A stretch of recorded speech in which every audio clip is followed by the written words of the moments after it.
नमस्कार, मैं हूं आपके साथ अंकिता पाल और आप देख रहे हैं हमार छत्तीसगढ़। रुक करते हैं खबरों की तरफ।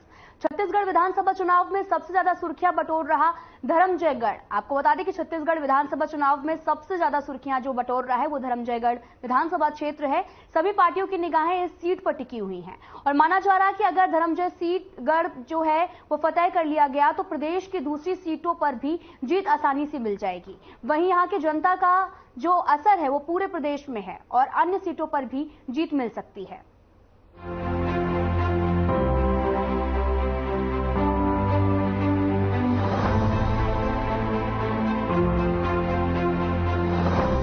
विधानसभा चुनाव करीब आ रहा है। प्रत्याशी एवं चुनाव के विषय में अटकलों का दौर भी तेज होता जा रहा है।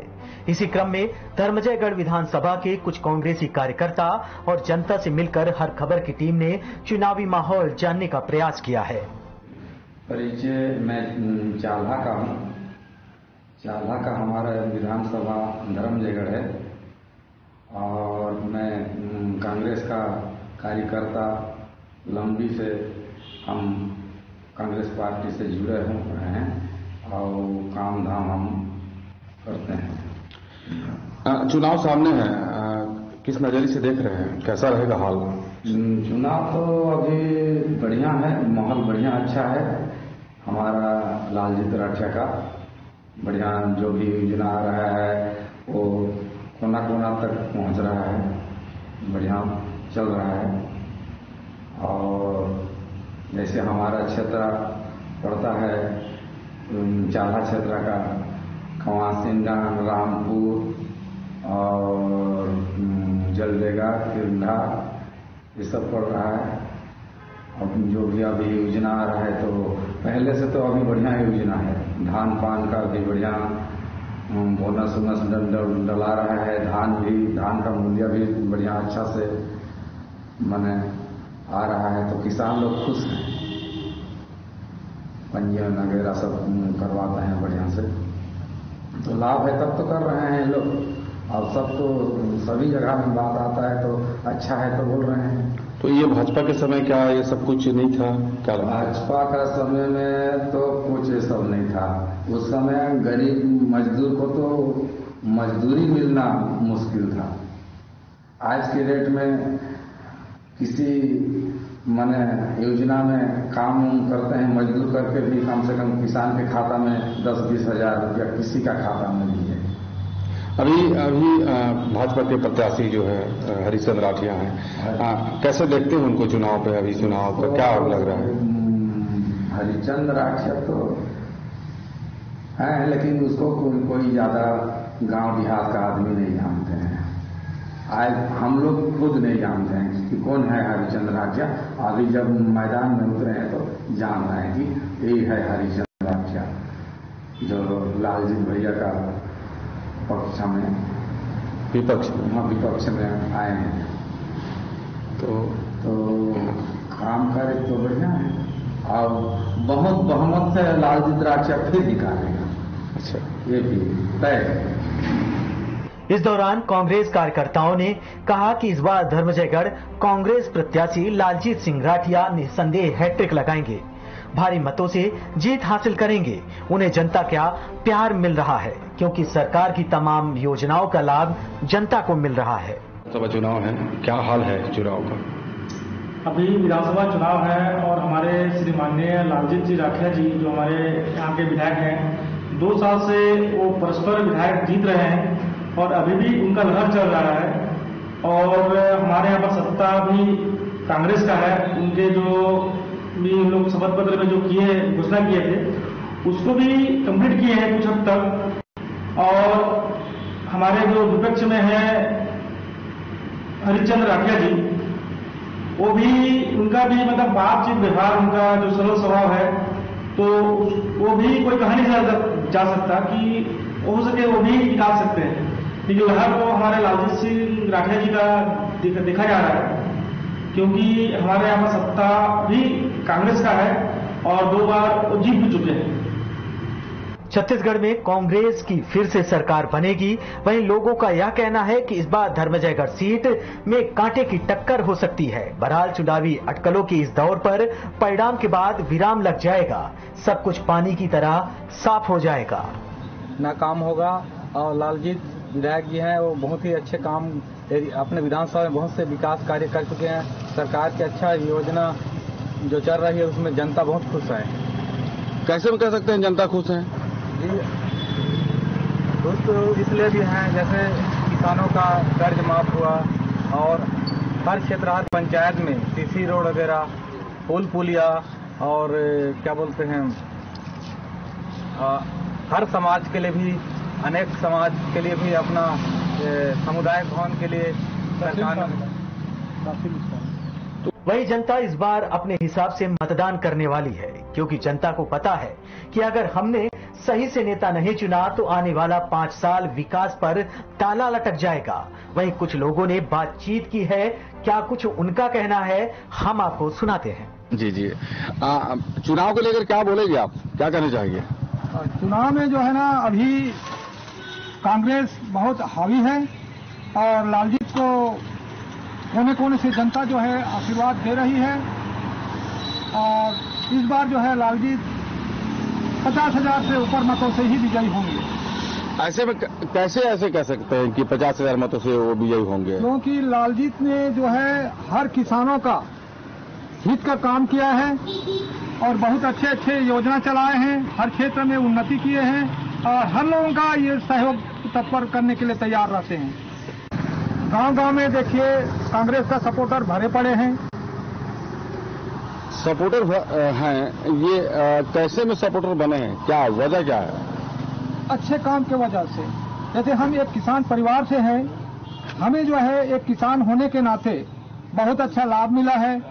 पहले हम बीजेपी सरकार में 1400 रुपये में धान बेचा करते थे, वो भी पूरा धान नहीं बिकता था, तो उस धान को हम सेठ मारवाड़ी के पास घूम घूम कर 10 रुपया और 9 रुपया में बेचते थे। आज वो धान जो है हम 25 रुपये में बेचते हैं और 4 बार बोनस पाते हैं और आने वाले भविष्य में जो है हम 28 रुपया पाने वाले हैं। 20 कुंटल धान एकड़ में बेचने वाले हैं। इससे ज्यादा खुशी की बात क्या होगी एक किसान के लिए? तो क्या पूरे सभी क्षेत्र के किसान खुश हैं इसको लेकर? बिल्कुल, सभी क्षेत्र के किसान जो है खुश हैं, पूरे छत्तीसगढ़ के किसान खुश हैं। फिलहाल मतदान में कुछ ही समय बचा है। जनता ने अपना रुख स्पष्ट कर दिया है कि आखिर किसे गद्दी पर बैठाना है, लेकिन सवाल है कि इस बार छत्तीसगढ़ की गद्दी पर कौन बैठेगा। Bureau report, Dharamjaigarh.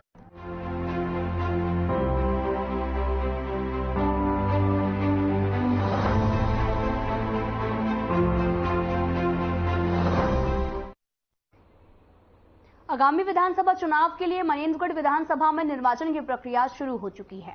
आज मनेन्द्रगढ़ विधायक डॉक्टर विनय जायसवाल अपने सैकड़ों समर्थकों के साथ में कलेक्ट्रेट कार्यालय पहुंचे और इस मौके पर उत्साहित कार्यकर्ताओं ने नारेबाजी करते हुए कर रहे थे। आपको बता दें कि वर्तमान में मनेन्द्रगढ़ विधानसभा में कांग्रेस का कब्जा है और यहां से डॉक्टर विनय जायसवाल विधायक हैं। कांग्रेस ने अपने उम्मीदवार की जो सूची जारी की है उसमें डॉक्टर विनय जायसवाल की टिकट काट दी गई है। विनय जायसवाल को टिकट ना दिए जाने के बाद से मनेन्द्रगढ़ विधानसभा में नए समीकरण बनते हुए दिखाई दे रहे हैं। आज जैसे कि विनय जायसवाल नामांकन फॉर्म जमा कराने के लिए पहुंचे, उनके समर्थक कलेक्ट्रेट कार्यालय के पास में जमा होने लगे। इस मौके पर विनय जायसवाल ने हर खबर से भी चर्चा में कहा कि कार्यकर्ता का उत्साह देखते हुए वे चुनाव लड़ेंगे।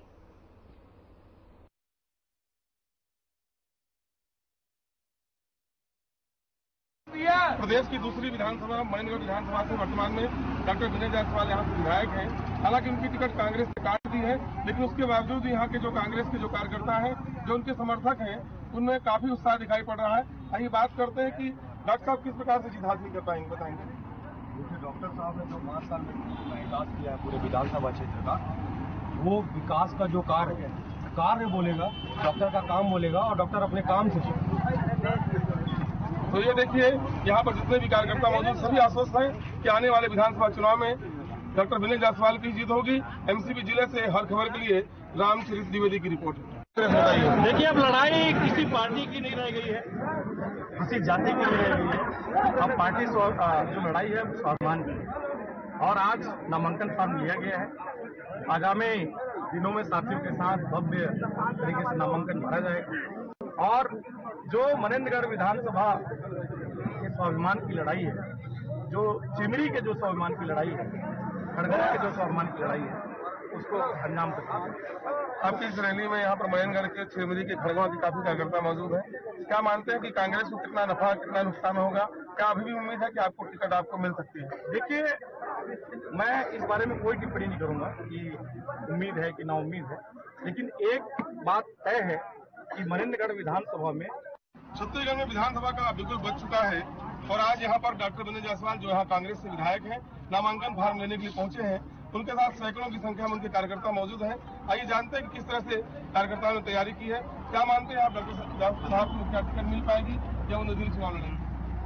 ये चुनाव लड़ेंगे, अब ऊपर वाला माता रानी है वो आगे तय करेगी कि कैसे लड़ेंगे, किस हिसाब से लड़ेंगे, लेकिन चुनाव वो लड़ेंगे क्योंकि क्षेत्र की जो जनता है और पिछले 5 वर्षों में जो विकास उन्होंने किया है संपूर्ण मनेंद्रगढ़ विधानसभा का, हम बात मनेंद्रगढ़ की करें, चिमरी की करें, खड़गवा क्षेत्र की करें, इंदिराघाट की करें, आज संपूर्ण क्षेत्र का जो सामूहिक विकास जिसको हम बोलते हैं, आज डॉक्टर विनय जायसवाल के प्रयास से यहाँ पर हुआ है और आज लोगों ने लगातार उनकी टिकट कटने के बाद उनके पास आकर उनको यह निवेदन किया कि आप बहुत अच्छे नेता हैं हमारे क्षेत्र के लिए और हम सब ये चाहते हैं कि आप हमारे विधायक बने रहें। और उसी कड़ी में आप देखिए हजारों कार्यकर्ता सिर्फ नामांकन फॉर्म लेने के लिए और 1 घंटे की ये तैयारी मैं आपको बताना चाहता हूँ। अगर ये 2 दिन पहले की तैयारी होती तो मुझे लगता है कि यहाँ पे 2000-3000 आदमी सिर्फ आपको दिखते हैं और ये आपको सच दिखाई देगा जिस दिन हम नामांकन जमा करने आएंगे, लगभग 3 से 4 हजार की संख्या में और हजारों गाड़ियों के साथ हम यहाँ पर आएंगे क्योंकि जनता का जब आशीर्वाद मिल गया है तो हम अब पीछे नहीं होंगे।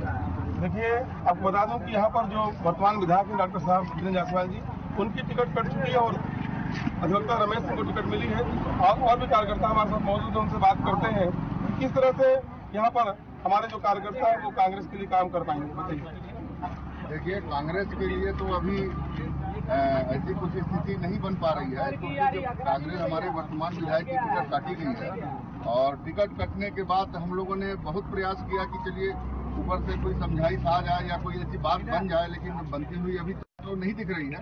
फिर भी हम लोग एक आशावान हैं कि शायद ऊपर से कहीं कोई ऐसा कोई निर्णय हो जाए जिससे हमारे क्षेत्र के जो कार्यकर्ता हैं और जो पदाधिकारी हैं वो जो है कांग्रेस पार्टी से अपने चुनाव को हम लोग संचालन करते हैं।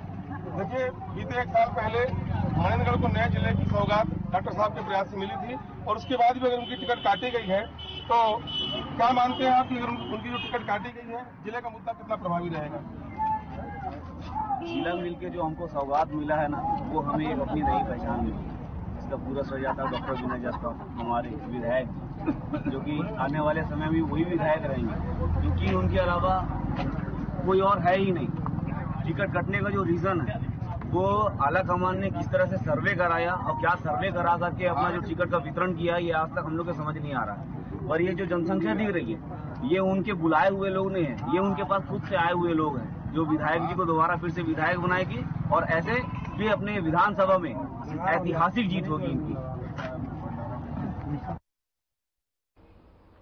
छत्तीसगढ़ में 2 चरणों में 7 और 17 नवंबर को विधानसभा चुनाव होने हैं और ऐसे में सभी पार्टियों ने अपने उम्मीदवार मैदान में उतार दिए हैं। इसी क्रम में जनता जोगी छत्तीसगढ़ के पार्टी उम्मीदवार शंकर नेताम अपना पूरा समय कोंडागांव विधानसभा में जनता के बीच दे रहे हैं और अपने घोषणा पत्र 10 कदम गरीबी खत्म का हवाला देकर जनता का मन मोहने में लगे हैं। शंकर नेताम ने जनता के से वादा करते हुए कहा कि हम कोंडागांव के आखिरी इंसान तक सरकारी योजनाओं का लाभ दिलाना चाहते हैं और अगर उनकी पार्टी जीत हासिल करती है तो यहां पर जनता को सभी सरकारी लाभ मिलेंगे।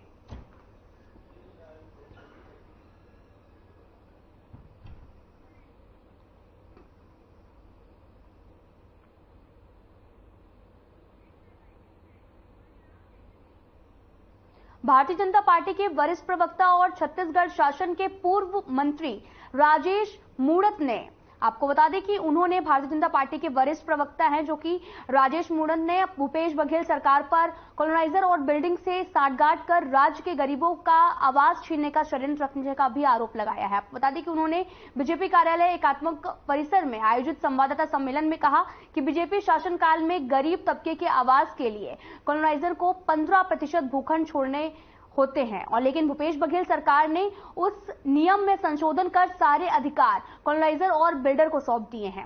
मूणत ने यह भी कहा कि भूपेश सरकार ने गरीब के हक की जमीन भी छीन ली है। आरोप लगाते हुए उन्होंने यह भी सवाल किया कि क्या प्रदेश सरकार ने चुनाव फंड के लिए बिल्डरों से सौदा किया है। इसके अलावा उन्होंने कहा कि केंद्र का पैसा डकार कर भूपेश सरकार जो है वो गरीबों से पूरी रकम वसूल रही है और साथ ही उन्होंने ये भी कहा कि कांग्रेस की घोटालेबाज सरकार ने आवास घोटाला किया है। बताते चले आपको कि पूर्व मंत्री राजेश मूणत ने बीजेपी सरकार की तरफ से करीब गरीबों को 75,000 में मकान देने की बात कही है।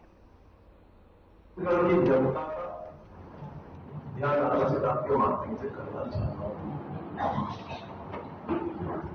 बंधुओं, आपको मालूम है छत्तीसगढ़ में प्रधानमंत्री आवास योजना को लेकर के भारतीय जनता पार्टी लगातार इस विषय को उठाती रही।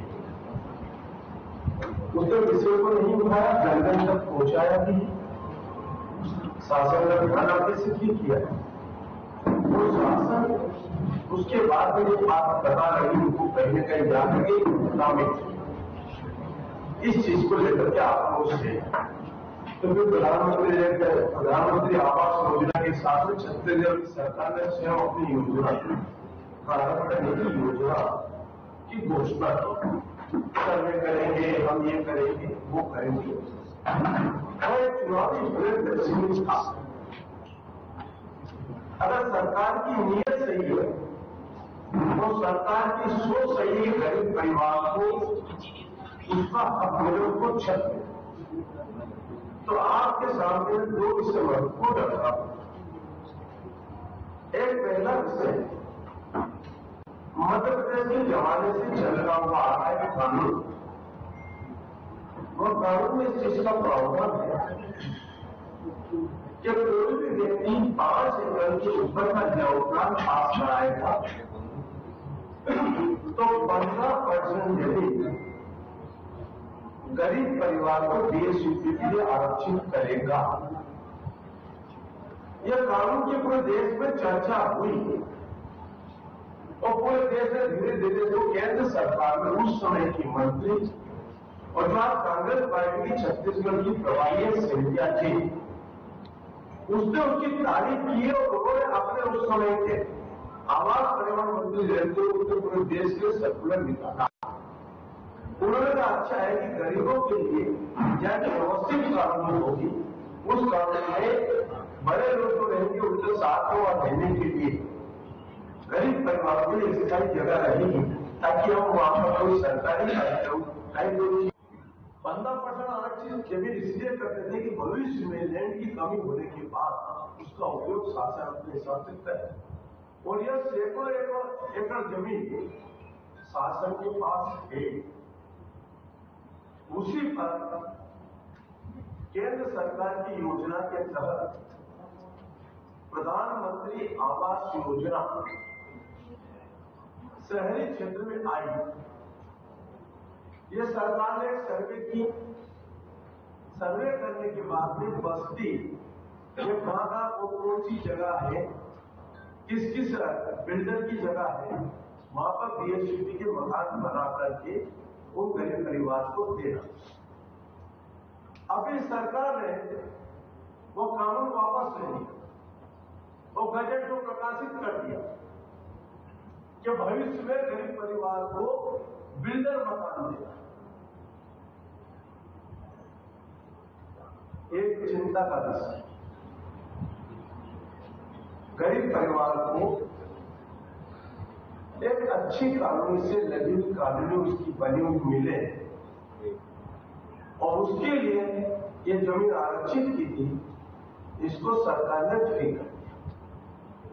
अब इसको ऑर्गेनाइज करने के लिए ये आपके हमारे सबके सामने एक बात प्रस्तुत के लिए जब प्रभारी शैलजा जी स्वयं इस चीज को आज बनी वो केंद्रीय मंत्री थी और उसने तारीफ करके इसको राष्ट्रीय स्तर पर कहा, उसी में दूसरा केंद्र सरकार के पास प्रस्ताव जाता है तो केंद्र सरकार उसके आधार पर योजना सर्वे करके देते हैं। तो केंद्र सरकार ने कहा 12,000 मकान रायपुर के आसपास बने, 2.5 लाख रुपये, 1.5 लाख रुपये राज्य और सरकार जिनको हितग्राहियों को देगी उसको 75,000 रुपये में पक्का मकान मिल जाए।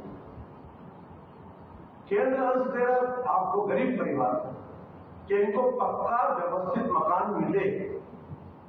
राज्य सरकार ने भी कहा कि हम भी देंगे, उन्होंने भी अपनी इस पर घोषणा कर दी और घोषणा करने के बाद 75,000 रुपये में इसके अंदर देना। अब क्या हुआ, यही मकान जो बने हुए हैं वो केंद्र और राज्य, केंद्र का पैसा तो रख ही लिया, राज्य को भी डिलीट कर दिया और 4,25,000 रुपये में यह मकान बेचे। जनाब सोचिए कि गरीब की बात करने वाले और इनके जन घोषणा पत्र में है स्पष्ट कि शहरी क्षेत्र में 2 कमरे का पक्का मकान जिसके पास पट्टा नहीं उसको पक्का दूंगा। पट्टे के नाम पर लाखों लोग आज भी राजधानी में वंचित हैं। ऐसे कई लोग हैं, कोटा का उदाहरण दे रहा हूं, जहां पर राजू आश्रय योजना के पट्टे मिले हुए हैं, उनका रिन्यूअल नहीं किया और साथ वहां पर लिख दिया निरंतर।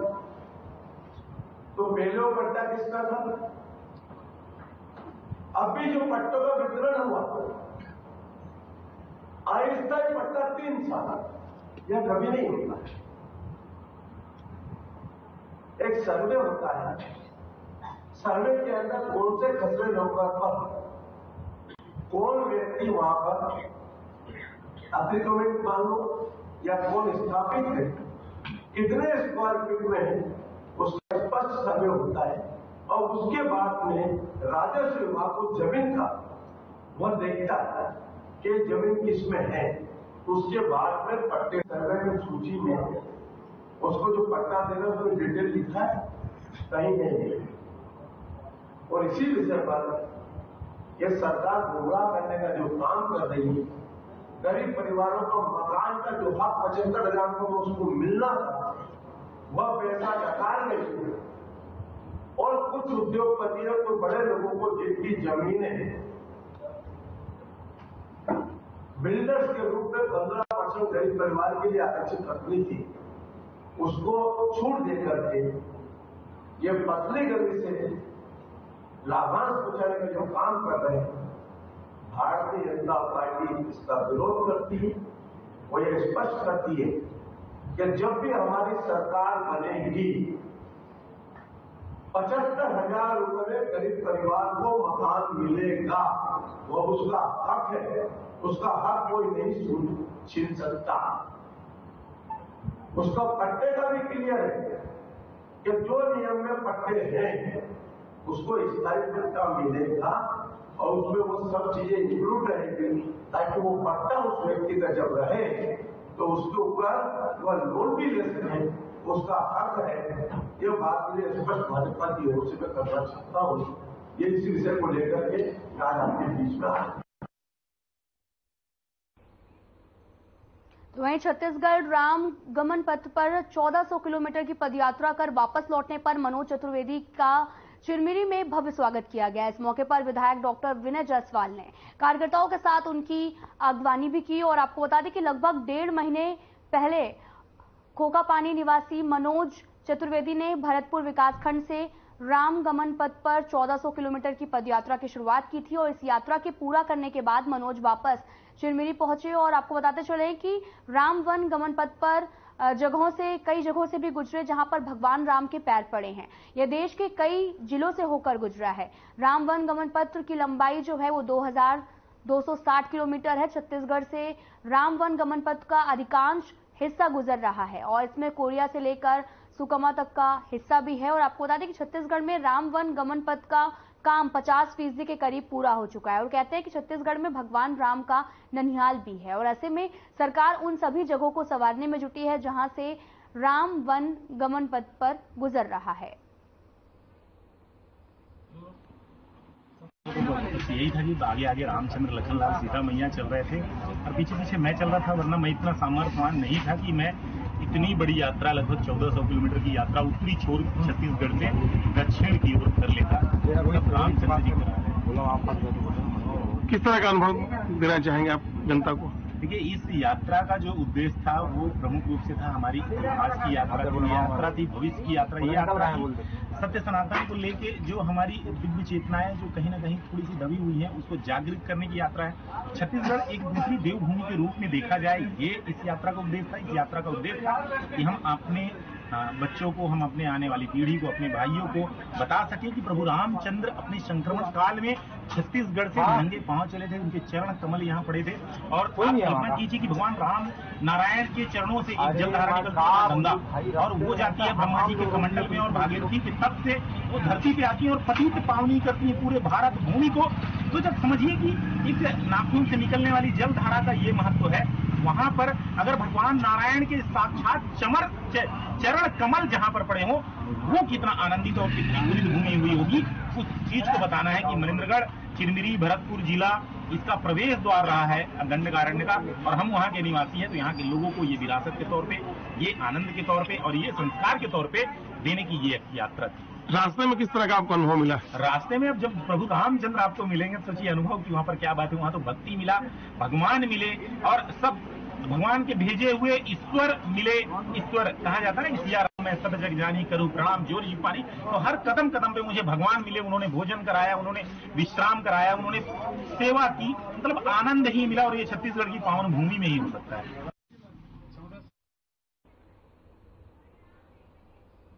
फिलहाल इस बुलेटिन में इतना ही। नमस्कार।